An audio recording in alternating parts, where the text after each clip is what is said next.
Welcome back to Missouri Miles. Back in March, the Missouri Department of Transportation announced a 5-year direction that called for reducing the department's staff size and cutting costs with the goal of keeping major highways in good condition and improving minor roads. 6 months later, the department says it is on track to reduce costs by more than $200 million in the next 5 years and has already identified $64 million to put toward fixing the pavement on lettered and rural routes.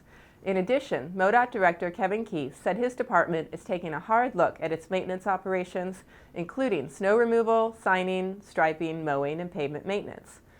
All of this helps us increase efficiency and save money. The savings will be used to make improvements to the state's minor roads whose condition has been declining. Only 60% of minor roads are in good condition, while 86% of major roads are rated good. The agency is also shrinking the size of its workforce. Since the end of February, MoDOT has decreased staff size by 201 employees and is on course to eliminate 400 positions by June 30th, 2013 without layoffs. Instead, the department is not filling most vacated positions.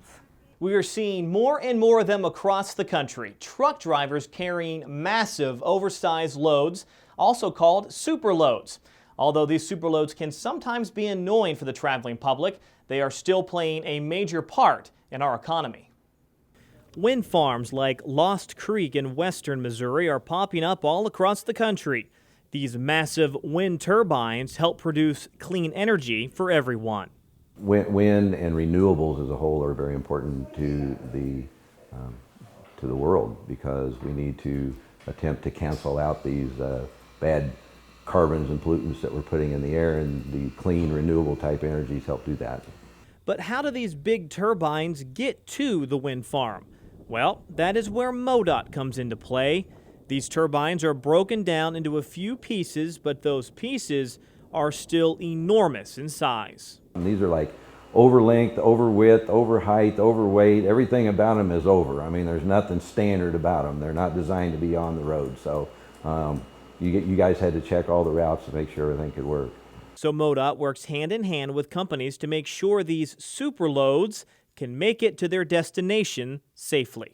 If it wasn't for MoDOT, we can't get this equipment in and out of here. In one day alone, we set a record of 36 deliveries of loads that needed to be offloaded by a crane, and they were all escorted in by the highway patrol. They were permitted by MoDOT permitting, and without you all as a team, we couldn't have got those loads in here. We found in Missouri that the number of superloads has been growing, and not only the number, the size of the superloads, their dimension and their weight is heavier every year. In order to get these superloads to their destination, MoDOT works with the highway patrol to find the safest and easiest path, keeping in mind the safety of the traveling public and the stability of the roadway. Each one of the wind turbines that we've seen today has about a dozen oversized loads, and 7 of those loads are what we classify as superloads. They're just enormous.